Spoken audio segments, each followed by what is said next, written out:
I'm Stefan Baumann, and welcome once again to another podcast. Today I'm going to talk with one of my students about creating passion in your work. If you want to create passion, you have to look inwards, down deep in your soul. You have to find something that you really want to express. May it be a political statement or an awesome sunset. If you're connected with the subject, you want the viewer to become connected with that subject also. So sit back and relax and listen in to a conversation that I'm having as I give advice on how to create passion into your artwork. If you want to be an artist when you grow up, it's not an easy thing. You just don't say to yourself, okay, this is what I'm going to do. Usually what happens is that you come from another business right now where you're trying to please people by doing murals and decorating faux painting on the walls, so whatever you're doing with that. And so that's kind of a product. In fact, it in the long run, it's like, at some point somebody's going to buy that house or business, and they'll repaint over it. So it's kind of a temporary thing in often ways. Yeah, I recommend students when they do murals that are major pieces, I say, paint them on a panel and attach it to the wall in a way. Or you could even paint on a canvas and glue it like wallpaper onto a wall so that at some point somebody can take it down. But when you're actually fulfilling clients' wants, that's not art, that's just another job. Yeah. If you're wanting to become an artist, usually that's an internal drive. That is like, there's the art that stays, that has staying power, are the artists that create with autobiographical intentions. When we think of an artist, like, a successful artist, they don't paint one thing for one market and another thing for another. It's like that becomes really transparent. What you hope is that you create a work that is so phenomenally, a work of art that corporations go, I want that in my lobby. And, your paintings have to become kind of an extension of you. If it's not about you, if it's not about autobiographical, if it isn't a personal, internal need, which, is that desire. That desire, what I request from students is like, what do you want to be when you grow up? And you go, I want to be an artist. Well, what does that look like? It doesn't look like a business plan. It looks like something that there's just no other option. This is who you are. And what we need to do, if you want to become an artist, is to find that core. And then if you are thinking about it as a market, that's great, but that could kill you. So artists like Thomas Kincaid, who literally just threw away everything he knew about painting to paint for the masses, eventually killed him because, he drank himself to death because it's no fun to paint for that. And if you're an abstract artist, it's painful to go into realism.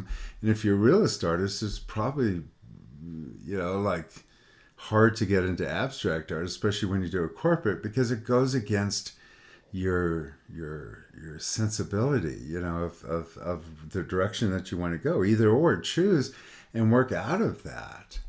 I see that it's really hard to market yourself, and what you're trying to do is break away from yourself and have this separate business, which is, quote, this art business.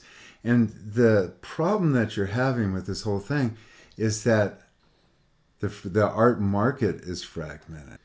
And to try to pull that together is virtually impossible.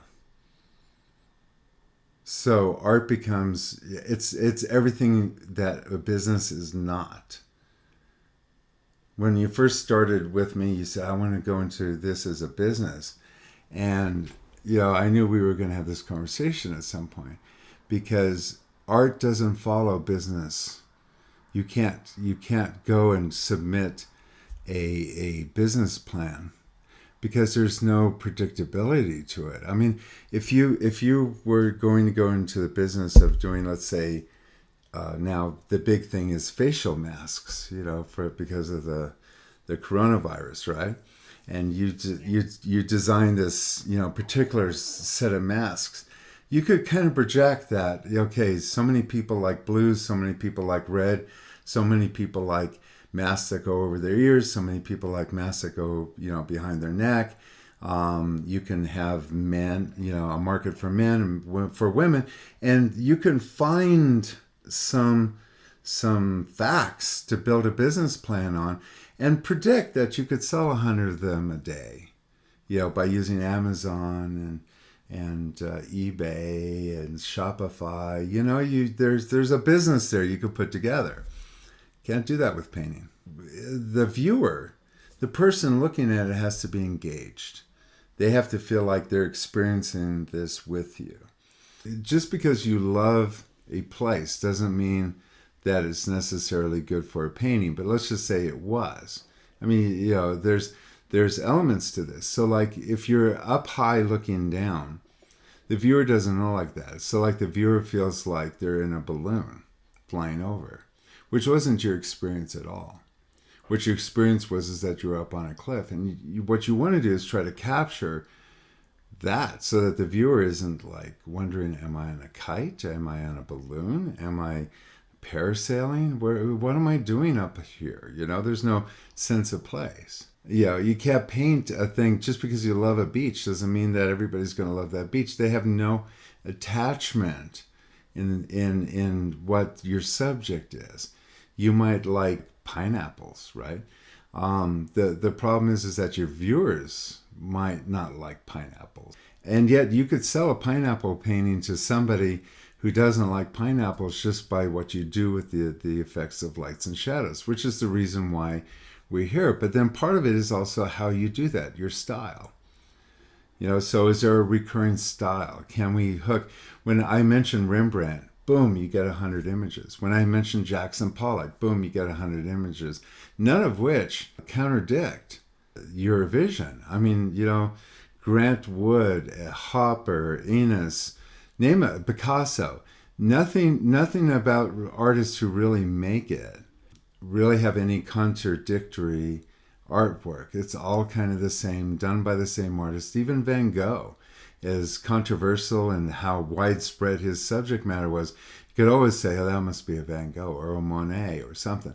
So there's something about the artistic style, about how we go it. So, if you want to paint these luscious places that people want to go to, eventually you're just like a photographer that's just snapping pictures. There's none of you in this. And so when we talk about becoming an artist, we're really talking about you, who you are, what you see, how your personal tastes. And the thing is, nothing can pull you away from that. And so when I look at this, I see, you might not be done with it. And this might be a good place to kind of interrupt at this point and say, so what is it about this place that makes it unique that other people would be interested in it? And if you really want to get into the business of art, you would be talking about, I don't know, we're thinking about doing prints and reproductions. You have to find images that are duplicatable that way. If you think about Thomas Kincaid, and his little cabins and stuff. I mean, he earned $10 million a year, and that's fact. $10 million a year was his salary from his corporation. The problem is, in order to pay that kind of income in a corporation, you have to sell a lot of product. And in doing so, you have to paint a lot of burning cottages, And so after a while, it kind of eats at your brain. So, but the thing is, how many beach scenes can you actually sell? And the reality is that you can't predict that. It's hard to do a business plan on something. It's hard to do a business plan on whether or not you paint vases with flowers. How many of those do you think people really want? It's so hard to wrap your hands around that the only thing you have in touch with is trying to get into who you are. And that oftentimes has to come from painting from life. because in that process you start making decisions that are not based on photographic images. They're more like instinctual reactions. So when you see light hitting an object, how do you manipulate the brush to capture that image? Once it's put into a two-dimensional surface like in a photograph, then it all of a sudden it's no longer an instant moment. It's actually like a contrived spot. It's not inspired like, oh, yeah, there's my light. It's more like, let me just put the light right here, see the edges over here. And you end up really tying into the subject. I mean, when you were there experiencing this, it was thrilling. You're up high on the edge of a cliff looking down, and the light in the ocean and everything's moving. And moving quite busily. But when you're painting in the studio, it's almost like it's kind of a little contrived. It's a little like forced. And so we have to kind of find where you are, where your excitement is. Because at the end, I don't want to see a photographic image of a place. I want to see an artistic interpretation that comes from you that renders the excitement of being someplace. Now that's what people love to see, is the human experience. And then when you take that, and if you want to go into abstract, you could abstract that experience. And then it would be rooted in some humanness. Because just doing triangles and rectangles and smears of paint that aren't based from the human soul. That's why we listen to jazz music, because it comes from the soul, even if it's chaotic sometimes.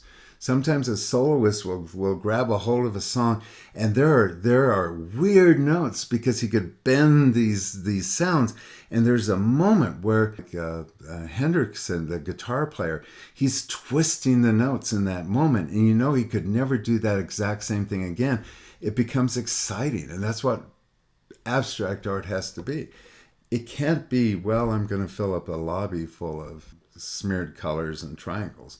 The abstract is not that, although it has been morphed into that because the colleges have had to try to teach what abstract art is from artists that are not inspired because they're just bored being art teachers because they couldn't make it as an artist.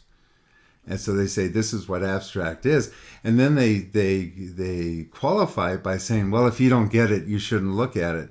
Well, that's stupidity. I mean, it's like, but the thing is, if it doesn't grab you, I mean, even Jackson Pollock's first couple of attempts were exciting, because you could see this artist experimenting about a new idea, a new concept, new product.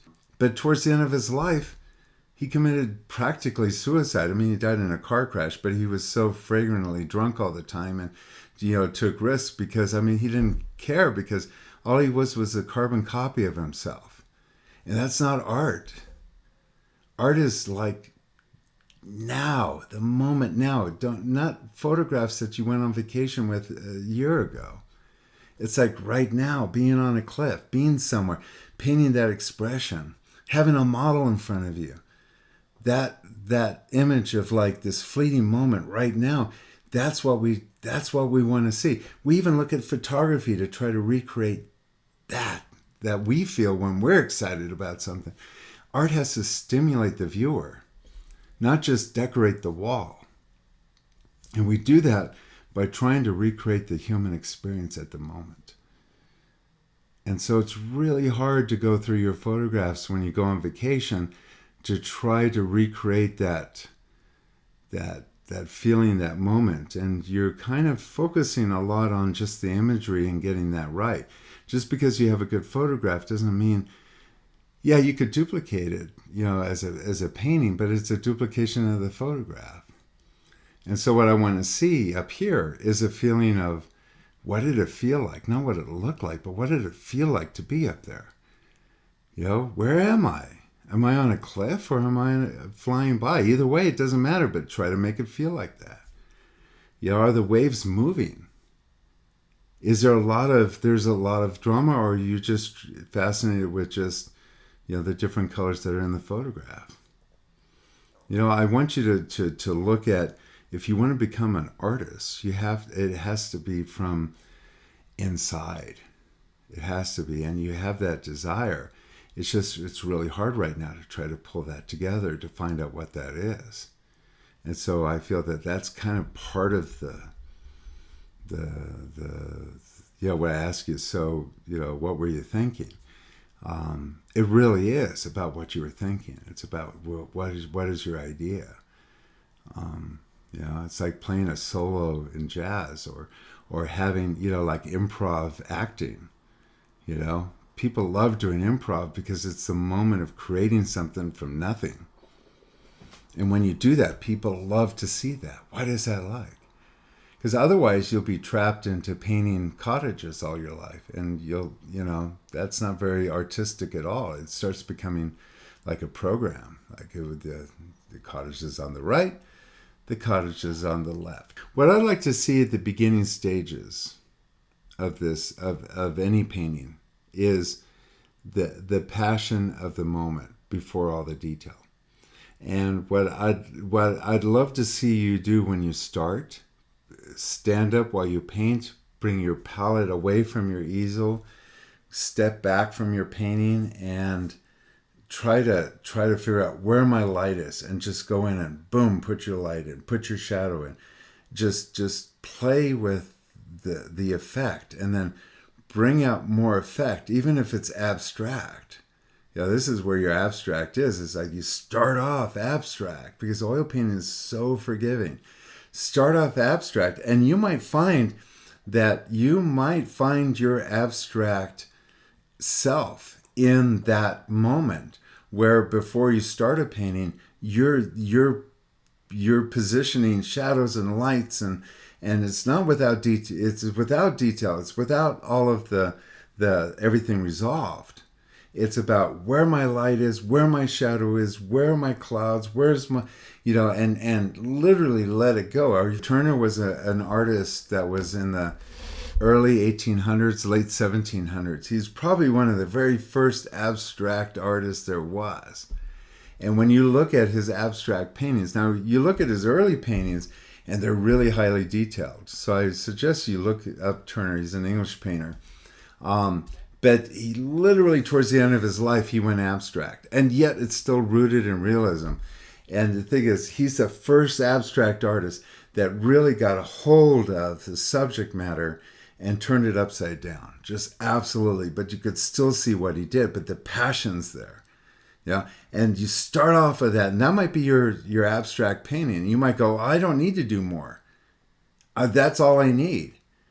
And that might be what your abstract line is paintings that were just so inspired at the moment, trying to be something, and they just stop at a certain point because nothing else needs to be needed to it. It's truly just an abstract of an expression or a moment in time. Then once you have that in, you might go, no, I want to put more detail in. You start off at the center focal point, and you start working out from there, staying in the original constraints of your original abstract.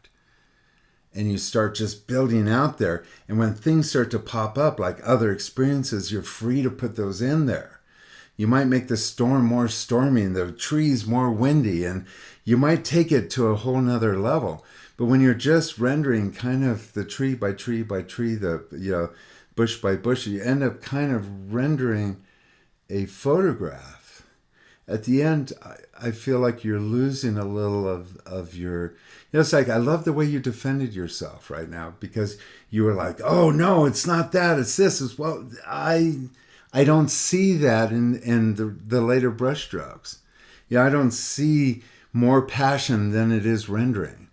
And so what we want to do is we want to start off bold and big and idealistic and, whatever that is, the feeling. Close your eyes and feel it, and put paint on the canvas based on what you're feeling, and then pull up the photograph and say, so what was there? Oh, these palm trees. Oh, this kind of thing, the lighting on the beach.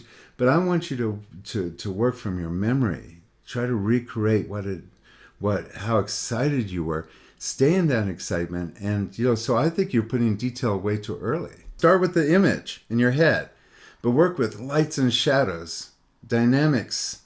Try to work at and we can always put the detail on top, but see what happens if you work with nothing. and try to boost things, try to pull things out of you. We got to push you further and then we can pull back. But what if this were an abstract? But just boldly go into it more on instinct as opposed to rendering. More on passion, more on like, oh, if this could be, can I yank this up a little bit more and even get more light? Like you said, it was all cloudy and this finger of light came through. Show us that now. And then work from there. Because right now, you have ideas in your head and you're playing very safe. I want you to go at first, this is where you have to pull out all the stops. This is where you're at. Start off abstract. And then start put realism to that. And you might find a whole new way of painting that's much more exciting. I don't know. But we got to find, I'm going to throw all kinds of things at you till something clicks. But I've seen a lot of artists go this route, and you're going to be frustrated because you're not going to be able to connect with your viewer. Because a viewer wants to feel the humanness of being there, not just of what it looked like, but what did it feel like? When you can connect like that, then you become a master painter. I know you got the passion. We need to see it. When you find that voice, you're going to be unstoppable. And there's no way you're not going to do abstract separate. You're not going to do realism separate. It's going to be this smash between both of them. And you'll be able to go abstract because it's out of your soul. And you'll be able to render that abstract into realism because it needs to be done. And that's where I want you. That's where I want you. Where it's obvious, well, that's still the same artist. This is just more rendered, but it's the same painting. So there you have it. If you want to become a great artist, you've got to paint with passion.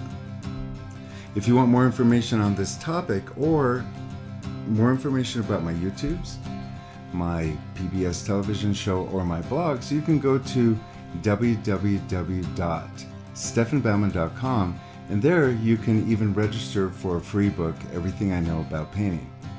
If you like more information about personal coaching and want to take your artwork to the next level, feel free to just give me a call at 415-606-9074.